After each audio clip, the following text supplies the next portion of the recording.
প্রতিকুর রহমান যখন সোশ্যাল মিডিয়ায় লিখেছিলেন নীতি নৈতিকতা ছাড়া আর যাই হোক কমিউনিস্ট পার্টি হয় না, তখন সেই পোস্টে কারোর নাম না করলেও যার দিকে তীর বলে মনে করা হচ্ছিল সেই সিপিএম নেতা শতরূপ ঘোষ বলেছিলেন, প্রতিকুর আমাদের পার্টির অত্যন্ত শৃঙ্খলা পরায়ণ নেতা ও এই পোস্টটা নিশ্চয়ই অন্য কিছুর প্রেক্ষিতে করে থাকবে।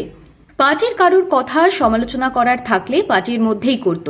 প্রতিকুর নিজের কোনো সহকর্মীর কথার পরিপ্রেক্ষিতে মিডিয়া বা সোশ্যাল মিডিয়ায় মন্তব্য করতে পারে, এ আমি কিছুতেই বিশ্বাস করি না। কিন্তু এবার যখন দামি গাড়ি পারফিউমের কটাক্ষ উড়ে এলো, তখনও তার নাম সরাসরি না করা হলেও পাল্টা জবাব দিতে গিয়ে শতরূপ বোঝালেন খোঁচা তিনি এবার আর হজম করছেন না। তাই পেয়ারের লোকের মতো তির্যক মন্তব্যেই দিলেন প্রতিকুরের যোগ্যতার সার্টিফিকেট।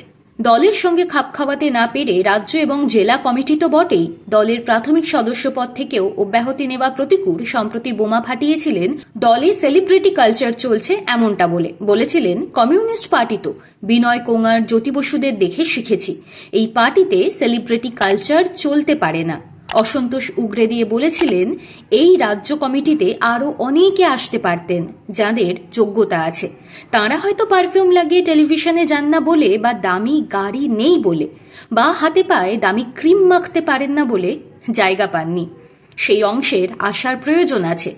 নাম না করলেও নিশানায় যে শতরূপ তার বলার অপেক্ষা ছিল না, কারণ টেলিভিশনে নিয়মিত মুখ দেখানো বা দামি গাড়ি নিয়ে বিতর্ক বলতে যে শতরূপকেই বোঝায় তা বোঝার জন্য কোনো পুরস্কার নেই। প্রতিকুরের এই খোঁচা যে তিনি ভালোভাবে নেননি তা বুঝিয়ে দিয়েছেন শতরূপ।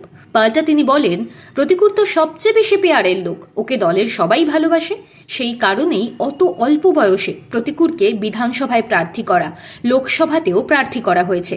আমার 3 বছর আগে প্রতিকুর রাজ্য কমিটির সদস্য হয়েছে, ও নিজের যোগ্যতায় এই জায়গায় এসেছে, ওর অনেক কথা নিয়েই প্রশ্ন তোলা যেতে পারে, কিন্তু প্রতিকুর পার্টির জন্য অনেক লড়াই করেছে, সেটা মিথ্যে হয়ে যায় না। শতরূপের জবাব থেকেই স্পষ্ট, ফাটলটা ক্রমশ চওড়া হচ্ছে। লক্ষ্মীবারের সন্ধ্যায় আবার তাঁর তৃণমূল কংগ্রেসে যোগদানের জল্পনায় ঘৃতাহুতি দিয়ে প্রতিকুর বলেছেন, একটা সময় আমরা লক্ষ্মীর ভাণ্ডারকে বলতাম ভিক্ষা, এখন বুঝছি ওটা ভিক্ষা না, ওটা মানুষের অধিকার। মুখ্যমন্ত্রী মানুষকে তাদের অধিকার বুঝিয়ে দিয়েছেন, মা বোনেরা তাঁদের আত্মসম্মান ফিরে পেয়েছেন। আমরা আগে ভুল বুঝেছিলাম, পরে বুঝেছি ওটাকে ভিক্ষা বলা যাবে না। প্রতিকুরের এই মমতা স্তুতির কি জবাব শতরূপ দেন, সেটাই এখন দেখার।